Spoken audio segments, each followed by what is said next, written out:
thanks everyone for coming back. I hope you all had a great lunch. I would like to welcome Gabriel Rubio from the BlackRock Foundation to the stage to introduce this next panel discussion.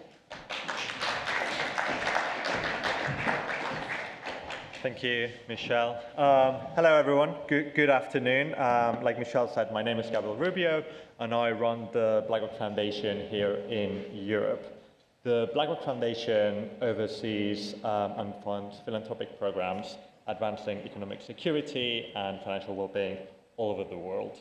And there is no better example of that than our work with the Center for Inclusive Money at Nest. We've been working with the artist formerly known as Nest Insight since 2019 on emergency savings, and as part of BlackRock's Emergency Savings Initiative, which runs both in the UK and in the US. The work has been really incredible. The team at the center have done a brilliant job outlining some of the really powerful ways in which inclusive savings solutions can be expanded through the workplace. And as we continue to fund that work, we're also seeking to expand that work through identifying what comes next in someone's financial well-being journey. And so we're very, very excited that over the last few months, we've been working together on finding ways in which we can bring more people in the UK, more households into the capital markets through kind of retail investment and inclusive investment platforms. And that's why I'm so excited about this next panel. So without further ado, I'll pass over to Guillermo.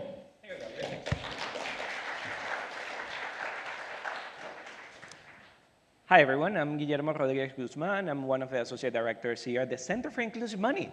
It's quite nice to say it. It's much better. It's my pleasure to introduce this panel on supporting progression and the role that wealth building can have for low and moderate income households. Many of you who are here will be really familiar with the work that we have done so far, and you know we have spent lots of time thinking about what are the actual needs of people who are living in low and moderate income households, thinking about how to support them to bridge relevant gaps in their income, building emergency savings for the short term, but also thinking about pension and the long term. But also the reality is that a lot of life happens in between that short term and the long term. So it's really important for us to start thinking a bit more holistically and start thinking about how can we join up all of these different aspects of people's financial lives, which is the theme of today.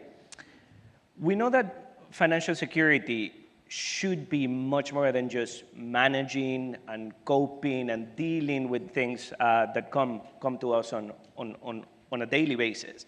It should be really about making progress. It should be really about reaching goals. And the goals will vary. For some people, it will be buying a car or building the deposit for their home.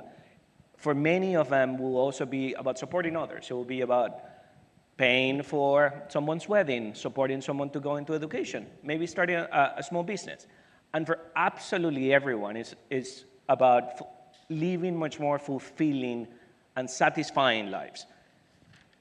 What is really important for us at this point then is how can we start thinking about this much bigger challenge? And we're really excited that with the support from the team at BlackRock Foundation, we can start to think about this new program of investing and growing. The idea of the program will be to start thinking about how to identify, co-create, and test new solutions that can help us to advance in that direction. It's really important that for us, this is not about pushing everyone towards investing. This is about recognizing that there's a really meaningful group of people for whom this could be the next step if the conditions are there, if they have the financial footing to do it in a way that is appropriate for their goals and is appropriate for where they are at. We also want to be thinking about some of the many barriers, and we'll hear for the duration of this panel many of those topics, but I wanted to just spend a bit of time on two of them. One of the first one is that many of the products that we have out there have not been necessarily designed thinking with low and moderate income households in mind. They're usually focused first on those that were more confident, that were more engaged, usually those that had slightly higher incomes. You can call it mass affluent or affluent, if you may. And of course, there has been a lot of substantial improvements in the last couple of years. Now we can invest from really small amounts or small changes and behavioral interventions that can help us to start building that. But there's still a really big space to make sure that investing can reach many more people.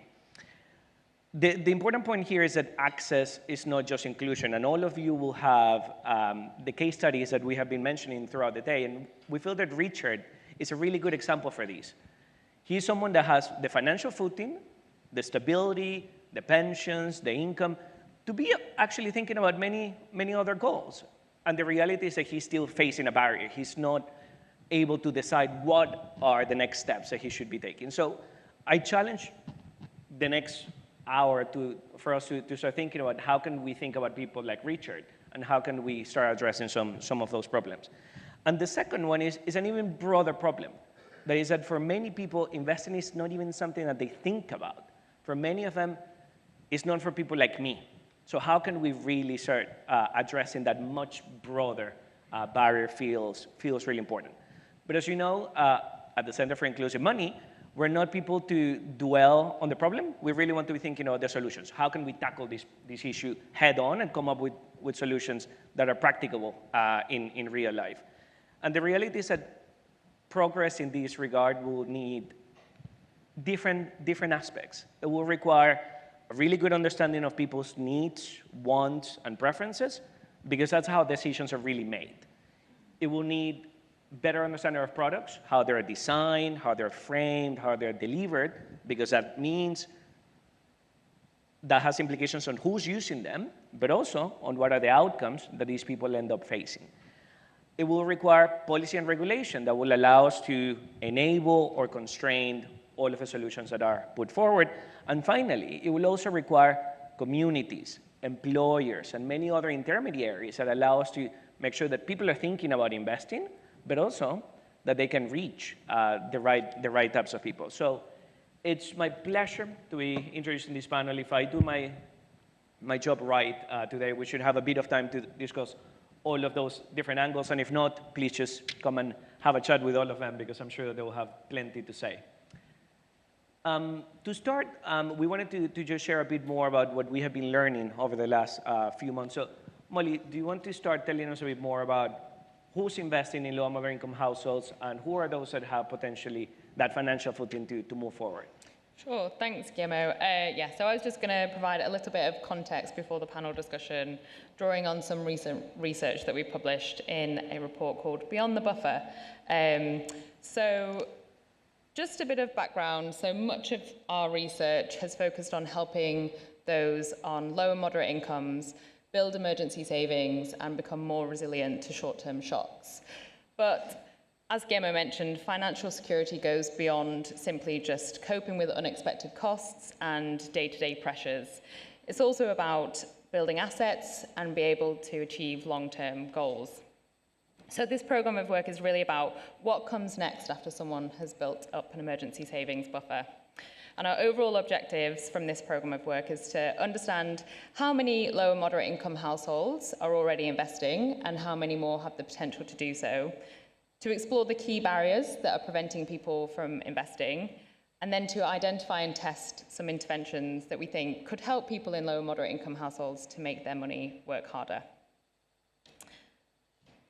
So, why are we interested in investing? Well, put simply, money that is invested tends to work harder than money that is saved in cash accounts.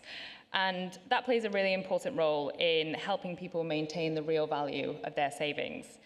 This chart shows that if someone had saved £100 in an average instant access savings account in January 2016, 10 years later, their savings would be worth just £109.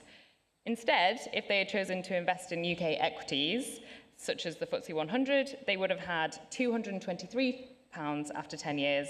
And if they had instead chosen global equities, their savings would be worth £267. So I think this demonstrates that investing tends to improve returns for savers and can play a really important role in strengthening financial resilience over time. So digging into the findings of our report, we first looked at how many people in low and moderate income households are already investing, and we found that 1 in 5 non-retired adults aged 25 to 64 living in low and moderate income households already had financial investments outside of pensions, and that's equivalent to around 2.3 million people. Unsurprisingly, those in higher income households were more likely to be investing. And while we've seen participation in investing rise among those in low and moderate income households in recent years, it's grown even faster among those in higher income households, which has contributed to a slight widening of the investment participation gap among these two income groups. So then, looking specifically at low and moderate income households, we also find that participation varies across different groups. Men are more likely to be investors. We've seen quite dramatic increases in participation among men between 2017 and 2024. But as you can see from the chart on the left, women have not seen the same growth in participation, and that's contributed to quite a dramatic widening of the gender investment gap, the gender investment gap. And then on the right-hand side, we can see that younger age groups have become much more engaged. In 2017, only 6% of 25 to 34-year-olds held financial investments, but by May 2024, this had more than tripled to 20%. So next we looked at how much people held in investments, and we found that actually for most investors in low and moderate income households, they tended to have relatively small balances in their investment products. So 38% had less than £1,000 in investments. And I think this demonstrates that investing is not just for those with lots of money, and this could perhaps reflect the growing role of small-scale investing. So that's where people invest regularly, for example, monthly, but with relatively small amounts. We also looked at the investment products that people in low and moderate income households hold, and we found that the most common way that people in low and moderate income households were engaging with investments was through direct share ownership. So this chart shows that almost half of investors in low and moderate income households were holding shares in in listed companies. And I think it's quite surprising how many people, or the proportion of people that were operating outside of these tax advantage wrappers. But this could perhaps reflect investments that were made before the expansion of ISAs, or shares that were acquired through employee share schemes. High-risk investments also get a lot of attention, such as crypto, and we can see from this chart that 16% of investors in low and moderate income households held cryptocurrencies in 2024, but this had actually fallen from 20% in May 2022. So focusing on those holding high-risk investments, the data suggests that actually these people tend to be quite positive about holding these types of products. In 2024, 34% of people with high-risk investments reported no regrets in holding these products. 24% said that they wish they had invested in these products earlier, and 11% wished that they had invested more in these products. Only 8% said that they hadn't invested in high-risk investment products. And you can see from this chart that this generally positive attitudes towards these products tends to be underpinned by a relatively strong understanding of the risks involved. So 68% of those with high-risk investments understood that they could lose all their money by investing in cryptocurrencies, and a further 20% understood that they could lose some of their money. And actually, only 7% said they didn't know what the biggest risks were around holding cryptocurrencies. And we also looked at the sources of information that people used. So this chart shows that well, firstly, we found that many low and moderate income households actually don't seek out information about investing, and those in low and moderate income households were less likely to do so than higher income households. But we also find that when people do seek out information, the type and the sources they use vary. You can see here from this chart that younger age groups were more likely to use digital and peer-driven sources as a source of information about investing. So, for example, 29% of 25 to 34-year-olds used YouTube as a source of information about investing. 19% used online blogs like Reddit. And then when we compare to a slightly older age group, so those aged 45 to 54, these groups were more likely to use formal sources of information such as private sector money advice websites like Money Supermarket, for example. So that's how people are already engaging with investing, but what about non-investors? We found that 9 million people in low and moderate income households were not investing in 2024, and for many this is probably a sensible decision. It's generally advised that people should build up a liquid savings buffer before investing, and although the appropriate level of savings that people should hold will vary depending on their individual circumstances, recent research has suggested that having at least £2,000 in savings is associated with a significant reduction in the likelihood of falling behind on household bills. So if we use this as a benchmark for financial resilience, we find that 62% of non-investors in low and moderate income households had less than £2,000 in cash savings, and that's equivalent to around 5.5 million people. And for this group, the priority probably shouldn't be to start investing, but actually might be around building those and strengthening those emergency savings buffers further.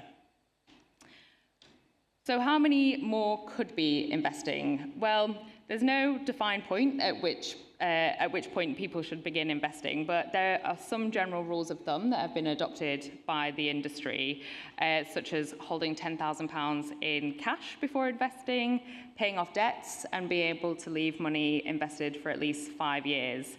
And applying these criteria suggests that around 500,000 more people in low and moderate income households may have the financial capacity to start investing. But we think that there are some strong arguments to move away from these existing rules of thumb. For example, the £10,000 threshold can be unrealistic for many people, particularly those living in low and moderate income households. It could take them a really long time for them to build up this amount in cash savings, all the while they'll be missing out on the benefits of investing. The 5-year rule can also be misunderstood. There's recent research that shows that it could lead some people to believe that their money is effectively locked away and not accessible during this period of time, or that a positive return is guaranteed after that period, neither of which are true. So instead, if we use a benchmark of financial resilience of having £2,000 in cash savings alongside some additional criteria such as having no high-cost credit or not being in arrears, we find that the number of people that potentially have the financial capacity to invest increases to 2.3 million. And so if all these people were to start investing, that could potentially double the number of investors in low and moderate income households. And we believe this approach still focuses very much on ensuring that people have a basic financial security, but enables more people to begin investing earlier and build wealth over time, particularly given that people can invest small amounts and continue to build their emergency savings alongside it. So what's preventing those people with the financial capacity to invest from doing so? Well, risk aversion plays a really important role. Non-investors are much less willing to take any risk with their money to achieve higher returns than investors. Low confidence is also important. 71% of non-investors with at least £2,000 in cash savings reported that they would need additional support in deciding whether to invest. Limited understanding also plays a role, with investors much more likely to understand the risks around holding their money in cash savings over long periods of time. As Guillermo mentioned, there's this barrier that people feel like investing is not for someone like me. So only a third of UK adults agree with the statement that investing is for someone like me. And then there's this ongoing challenge that there's low engagement and access with financial advice. So just 4% of non-investors had access to any financial advice in the 12 months to May 2024. So I was going to finish there, but I'll just summarize. So the report finds that 1 in 5 people in low and moderate income households were already investing, equivalent to 2.3 million people. We show that investing is probably not appropriate for everyone. So around 5.5 million people in low and moderate income households had low financial buffers. And for them, the priority might be strengthening their emergency savings buffers further. But we think that there is potentially up to 2.3 million people in low and moderate income households that could be making their money work harder for them. And so the next steps of this work will be to identify interventions that could help those people in low and moderate income households with the financial capacity to invest to make their money work harder. And we'll hopefully be working with partners to test these interventions through real-world trials. Thank you.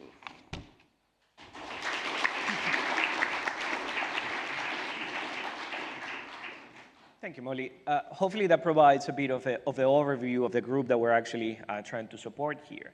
And if we're thinking about the grounded lives of people who are living with low and moderate income households, it would be really useful for both Brian and Joe to tell us a bit more about your roles, tell us a bit more about who are the types of clients that both Monzo and Moneybox are working with, and also maybe share 1 or 2 things that you have learned about the lives of this group and how that can be used for the design of your products. Who wants to start? Hi. Always check if this thing's on. Hi, everyone. So I'm Jo Phillips. I'm the General Manager of Wealth at Monzo. Prior to that, I was the General Manager of Consumer Wealth at Aviva. And prior to that, I held leadership roles at BlackRock and American Express. So really great question, Guillermo, about what we've learned. And I think there's a few things that I would touch on. So wealth is a relatively new business for Monzo. We only launched in 2023. And we launched with a very basic, simple proposition. And if I were to characterize it, there's almost three things that we brought to market. The first was making it designed for everyone in terms of simplicity of language, simplicity of choice, simplicity of experience. The second thing was just about making it feel integrated with your everyday money, rather than being separate or mysterious or held somewhere else. And then the third was about making it repeatable and automated. So I'm sure many of you maybe use Monzo and you know about features like rounding up, things like that. And so when we launched, we really weren't sure of what to expect, because as you know, it's systemically difficult to get this group investing. And within a couple of years, we've gathered almost 700,000 customers, so in a short space of time. And I think the biggest learning, to cut to the heart of your question, is that it is a misnomer that people with small amounts of money will not invest, because the average median deposit is actually just £20. So what we're seeing is, if you do make investing simple, integrated, and repeatable, you can get people making small deposits that will add up to significant amounts over time. And I'm Brian Byrnes, Director of Personal Finance at Moneybox. So Moneybox is a saving and investing platform founded 10 years ago. We've got about 1.8, 1.9 million customers with us now and about 20 billion of assets.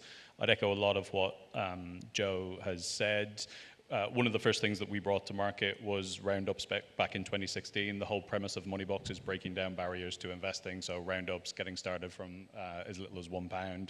We have investing options on our platform called starting options, which are incredibly popular, which helps people get started. I think what we've learned from cohorts of people on low to middle incomes is that we as an industry have made not investing so much easier than investing. If somebody has a choice on a day-to-day basis, when we're all incredibly busy, life is busy, people on low to middle income have a lot of pressure on their time and finances, the day-to-day decision is it's so much easier to just not think about this than jump through all of the hurdles to actually get started investing. And we and Monzo and others have broken down the friction as much as we possibly can do, but the cognitive load when you're incredibly busy and have so much pressure on you, I'm kind of surprised that we even have 1 in 5 people at this point on low to middle incomes actually get started investing.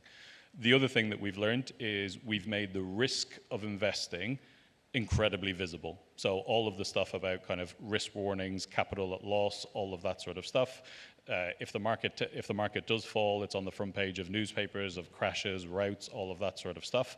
That's incredibly visible. The risk of not investing for most people is basically invisible. You start to talk to people about inflation eroding their savings, all of that sort of stuff, and they glaze over pretty quickly, completely kind of understandably.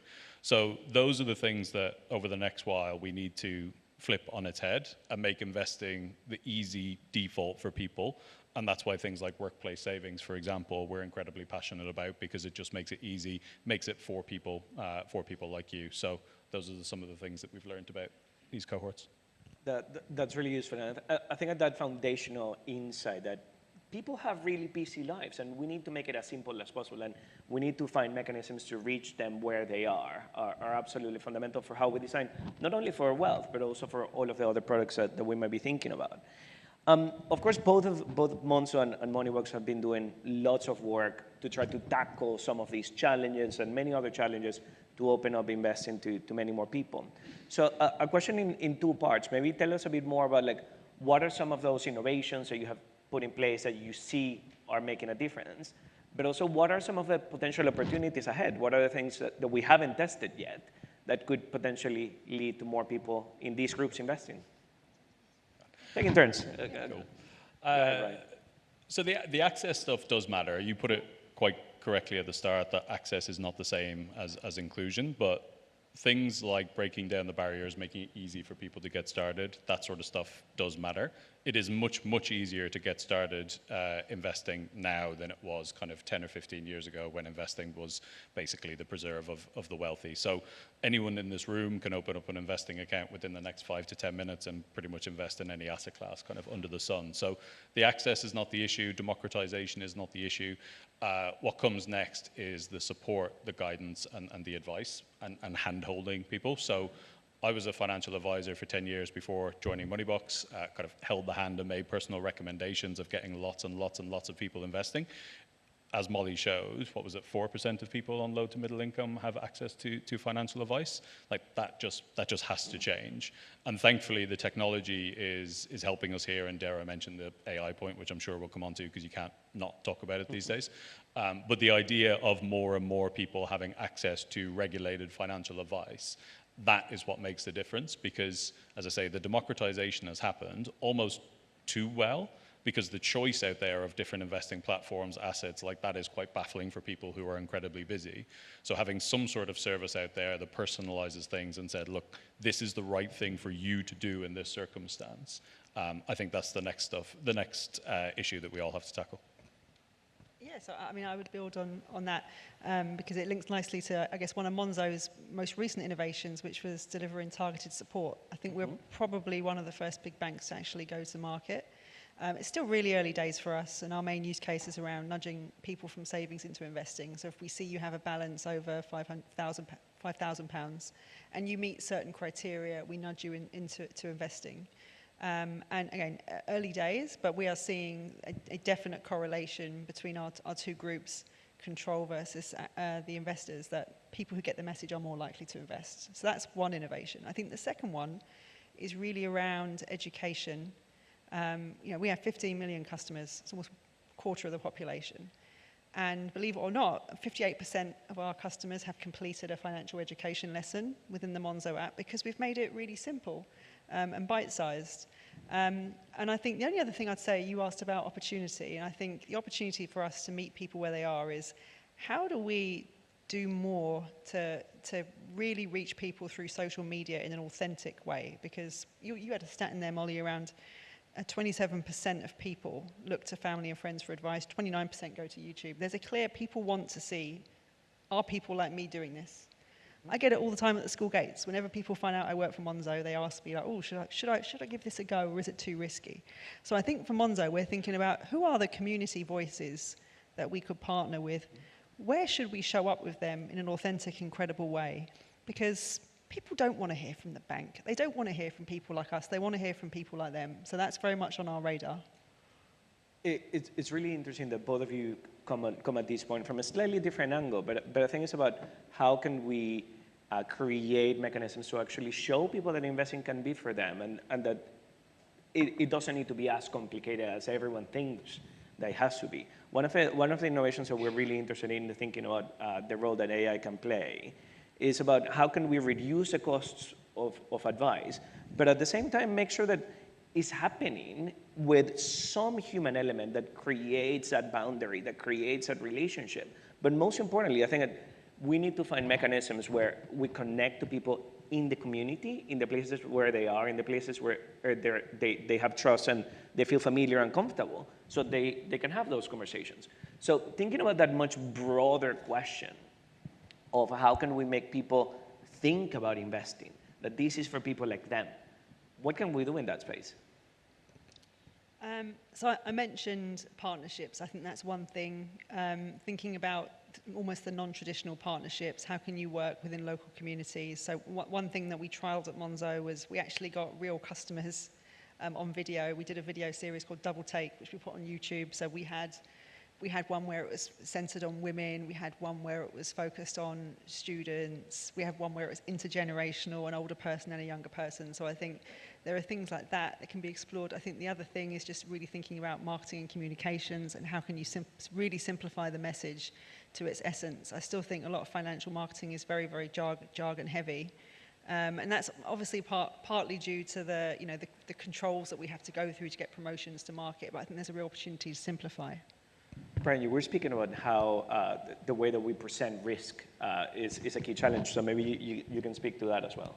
Yeah, I can touch on that, and I'll just come back to the behavioral stuff in a second. So in terms of the things that we've tried, and Monzo obviously they do it as well, the roundups is a really, really important feature, and it can be kind of scoffed at a little bit because it is small amounts that are going into investing once you're kind of getting started. But the really important thing about that, it gets people started, but it builds up their knowledge and experience, right? So if you've only, in inverted commas, got a couple of £100 invested when the market falls, you're not quite as worried as if you had a couple of grand or a more substantial amount in there.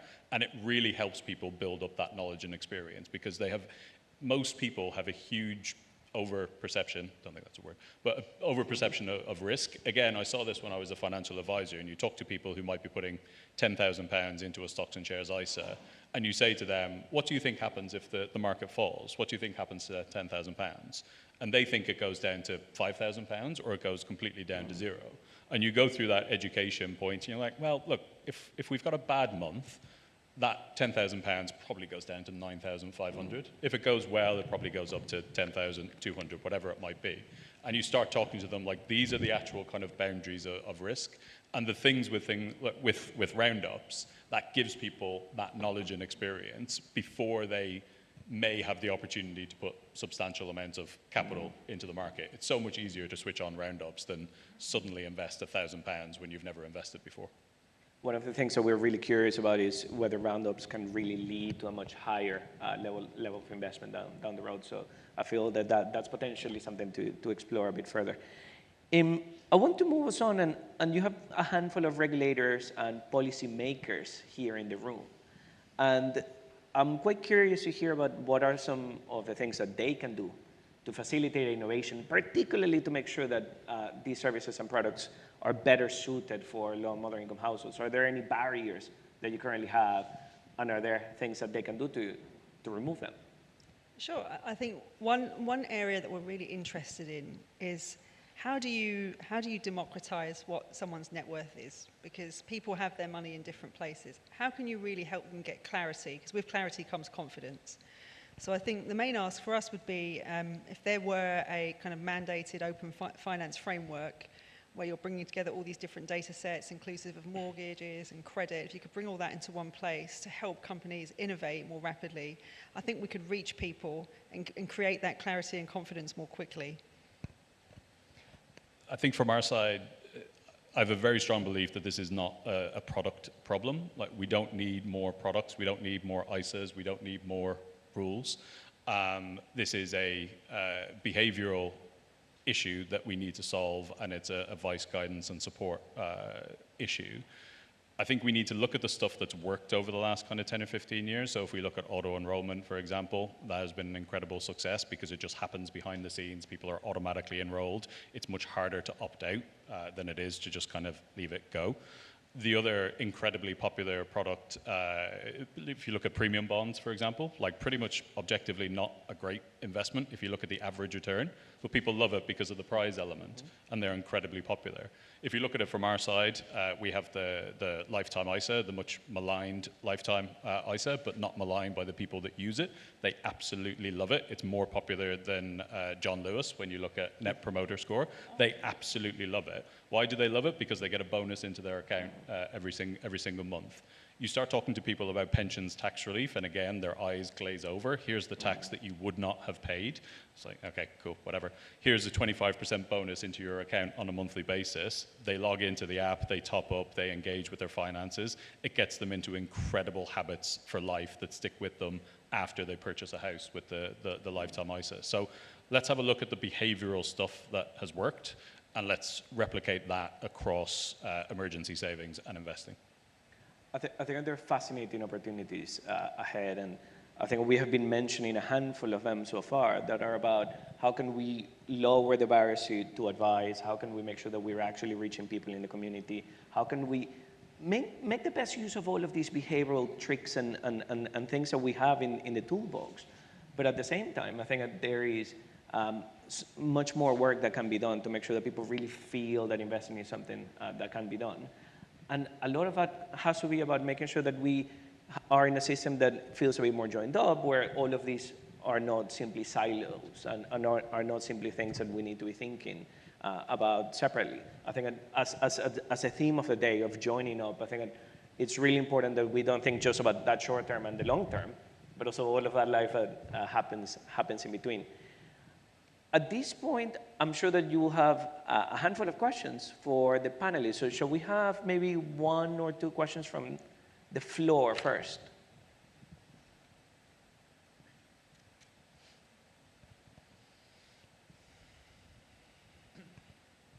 Hi, Chris Fusey, University of Birmingham. Just want to caveat this by saying I bank with Monzo and I think what you do is fantastic. But considering we had a session earlier about foreseeable harm, I just wanted to ask you a question about overexposure to financial risk and financial change in terms of these products, and what Monzo is doing in particular. So I don't know too much about Moneybox, but the question goes to you as well. You've got this fantastic app-based product where you can see everything that your finance is doing as soon as possible in your pocket. But my concern is that what if customers' investments don't go as well as they thought that it was going to go, or it goes badly? And I tested this idea by investing a very small pension into a Monzo pension thing, and there was a massive dip when the Iran war started. And obviously it's not a huge problem for me because it's not my main pension, but I can imagine if it was your only pension and you didn't really understand finance, all of a sudden you've got anxiety and doubt about what you've done. And then that anxiety and doubt is in an app-based form in your pocket, and you can look at it every day and worry about it. And then going on from that, you've got sort of the introduction of like mental health issues because of it and stuff. I was just wondering what your thoughts are on that. Sure. Really, shall we pick one more question and then we can answer both? Well, we had one at the back and Aaron here. Hi. Hi, that was a great talk, thank you. I'm Kumar from Policy in Practice. And my question is that when it comes to behavioral nudges to improve the wealth building processes, do you think that income maximization through benefits can also then become a part of the wealth building journey in the sense that we're not reducing the mentioned barriers to investment, but also income maximization as a behavioral nudge where we make low and moderate income families almost believe that they have surplus funds at their notice, yeah. And I think we had one last question here.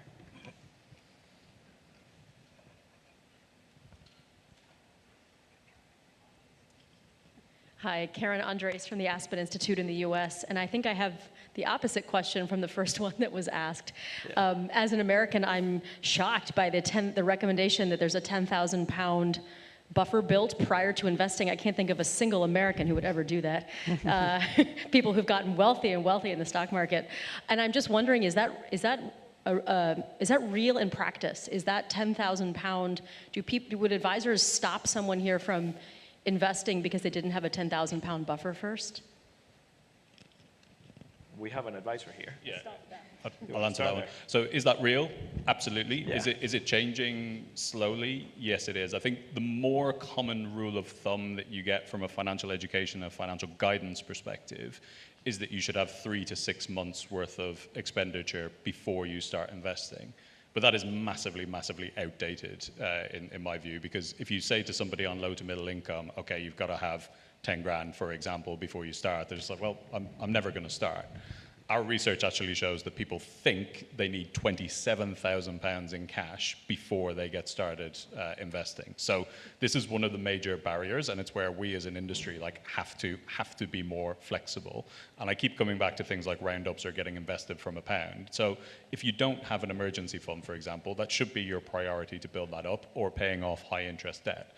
There's absolutely no issue from a practical perspective of turning on roundups and getting started investing at the same time and having a few quid going in, because it builds up that knowledge and experience.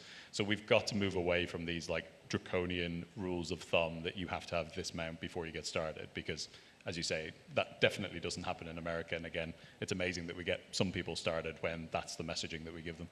Yeah, and I would continue to build on that by saying, Monzo, when we started to experiment with targeted support, we actually made our threshold £5,000. If we saw that you had less than that, we wouldn't offer you targeted support, but we just thought we would try it out, and we've seen positive results. Which question do we go to next? We go to the opposite question. Yeah, so to answer your question around what we're doing to sort of safeguard people and ease their comfort during periods of volatility, if I can recall, that was your question. A few different things. So first of all, I go back to that education piece and making sure that from the outset, even if you are investing £1, or the other extreme, your pension, which is your life savings, it's having really, really good quality, simple education on things like volatility to help people understand that you should put this money in with a time horizon. With a pension, obviously, it's very long term, and with an investment, it's 3 years plus. But we help people understand that bumps and blips are normal. We will help you ride those out. So I think education is one piece. The other thing that we're experimenting with as well is putting guardrails in the app, so that effectively want to help people answer 3 questions. What's happening in the world? What's happening in my portfolio? And what do I do? So we're trying to build agents that help you answer those questions. And as we start looking at things like single stock investing, as we all know, it's very easy to become overexposed and overconcentrated to a company or an industry. So we're thinking about building in alerts that kind of show you that. Like, you've got a lot in tech at the moment, you might want to think about diversifying, or you've got a lot of exposure to the US, you might want to think about other geographies. So trying to build these nudges in without it being personal, without it being advice. We think these are kind of course correctors that can help ease people's minds and help them make better decisions. Can I just add in quickly on top of that? So at Moneybox, we have triggers for when certain bits of financial education go live, dependent on market volatility. So if a certain asset has dropped by 5%, anyone that holds that, something will kind of pop up and educate them what's happening, what they need to do, hold for the long term. We're always pleasantly surprised when there is market volatility that the vast majority of investors these days just kind of shrug it off. Now, we haven't seen a significant market dip, I would say, over the course of the last kind of 4 or 5 years. The last one was probably the COVID dip in 2020. Now, I was an advisor at that time. I was actually working for a robo-advisor called Wealthsimple, massive Canadian company, and we set up their UK and their US offering. One of the features of that company is that anyone can pick up the phone, book in a call with an advisor kind of whenever they wanted to. It was an incredibly popular feature. All of our advisors were always super busy, but even back in 2020, it was wildly uneconomical to do in the UK, so it didn't quite work out. But the tech is getting there to a point where that is now becoming more and more possible. And back in 2020, people just picked up the phone because they wanted to speak to somebody about their savings. So just ask, what's going on, what's the sensible thing for me to do, how worried do I need to be about the fact that my portfolio has dropped significantly over the course of the last few months. And I think the vast majority of people that we spoke to at that time stayed invested, and thankfully the kind of market recovered. So that's why I keep coming back to this support element. People just, as much as tech and AI can help enable firms like Monzo and Moneybox to speak to a lot of people, there's still an incredibly human aspect to this, and that's the same on the income maximization question. Dream scenario is that you've got somebody that can join all of this up from a benefits perspective, income maximization, debt advice, and then you get on to emergency savings, investing, and pensions. And it's all too siloed at the moment, but I think we're definitely making progress. But as I say, it's a dream scenario that somebody can help with all of that across the whole spectrum. That's part of the point. We're hoping to open up new paths. You wanted to come in, Molly? Yeah, I mean, I was just going to mention one of the charts that I showed shows that actually around a third of investors had very little in emergency savings. So around a third had less than £2,000 in savings. And in the report, we show that those people are really exposed to financial shocks. And there's evidence from the US that shows that if people have an emergency savings buffer, they're much more able and willing to ride out those periods of volatility and be able to persistently engage with investing. So as we saw in the first session, how having financial resilience enables you to persistently engage with pension saving. The same is true with investing. So ensuring that everyone has some financial resilience to start with, I think, is the key to enabling more people to start investing for the long term. Moving to Slido, we have a couple of interesting questions here. One is about how can we target the gender investing gap that Molly was showing us earlier. And the other one is about, it says, it feels like a really middle upper class practice when people just want to prioritize building savings. What are the ways in which we can destigmatize investing? Okay, I'll touch on the gender piece first. I think for women, very highly attuned to language, and we put a lot of thought into the words and phrases that we used when we launched Monzo Wealth.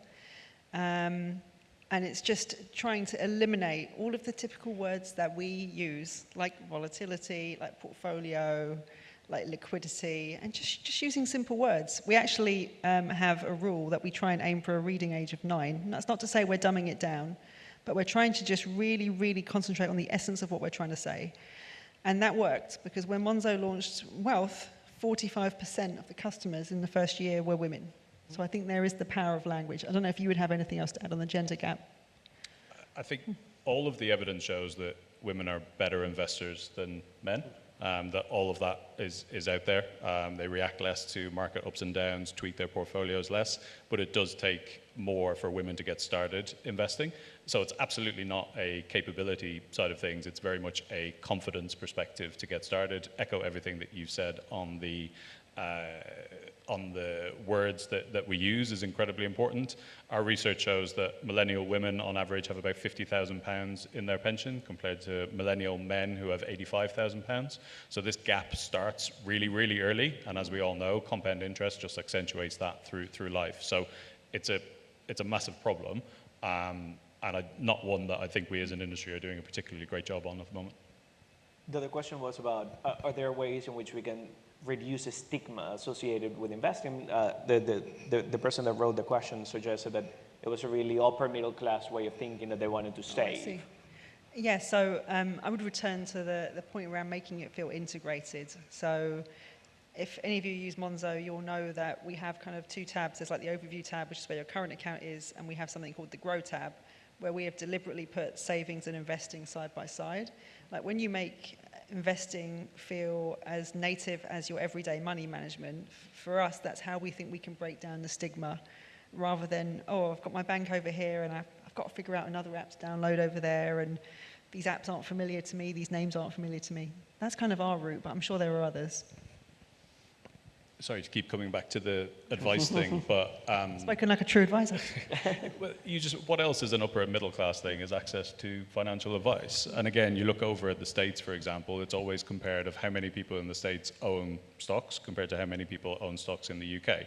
What else is far more prevalent over in the US is access to financial advice. It's 10 times easier to offer financial advice over there. The regulations are probably slightly too loose, potentially, but more people have access to financial advice, and it's a completely normal conversation over there. It's not the case in the States that loads of people are doing execution only and just going off and buying stocks themselves. Most people over there have a financial advisor, and that's what we need to replicate, and we need to make it so much easier for people to offer financial advice in the UK. Yeah, it's how do you digitize and democratize advice while still enabling that human touch at the moments that matter? Because Brian said it before, you do need that human touch. I don't think it can be completely outsourced. When I was advising originally at Coots in like high net worth, I had a bank of like 50 or 60 clients and customers. When I did it, well, simple, I had about 1,000 and could still deliver that with the kind of personal touch. I think with where technology is today, if you were advising again, you're probably getting up into the 5,000-10,000 range, not taking away from any of that kind of personal element, which is what makes advice work. So that's one of the things that gives me hope that we're moving in the right direction. In the last couple of minutes, I wanted to ask you, what's one opportunity that you feel will make the massive difference for low-income households? I already know your answer, so shall we start with Molly, maybe? Well, I think there's loads you can do, but I would agree with Brian that I think reducing some of the frictions that people face and enabling them to, for example, meet people where they are. So, for example, when you open a savings account, could you also open a linked investment account so you're not having to go through the process twice? Those types of things that take away some of the choice complexity and the barriers, I think, could be really effective. But also just ensuring that people have the financial resilience and the confidence to start investing. I think that's where we've got to start. Personally, I really believe in the potential of open finance. I mean, there are billions of pounds in low yield savings accounts. If we could enable a way for people to more seamlessly connect their finances, they could be presented with a notification of, with one tap, you could sweep your savings and get 4% interest. Or conversely, with one tap, you could start your ISA. And if you could help people do these things and proactively, rather than forcing them to figure it out on their own, I think that could be hugely provocative. I'll say something that isn't advice. Thank you. I think it comes back to defaults, and this is where I come back to the workplace savings, for example. Like, if you look at Sweden, who have made massive strides here in terms of getting people investing, they've set up defaults, they've set up default accounts, and they've set up default investment options. They basically have a Swedish index kind of tracker fund, which is essentially badged by the government, not in terms of this is low volatility or you might not lose money, but it is just, this is not a stupid thing for a new investor to start with. So I think doing something like that along with workplace saving and investing that goes into some sort of default fund, if our FCA and Treasury friends are here, that just has some sort of badge on it to say, look, for a beginner investor, this is not a stupid thing to choose. We've seen good traction with our starting options, but like that would be significantly more powerful if it came from a completely kind of independent source that was saying, this is how you get started. Absolutely. I think with that, we'll bring it to a close. It was brilliant to have all of you, and we're really excited because we feel that investing and growing is a space where there's a lot of progress that can be made, and hopefully this is just a start.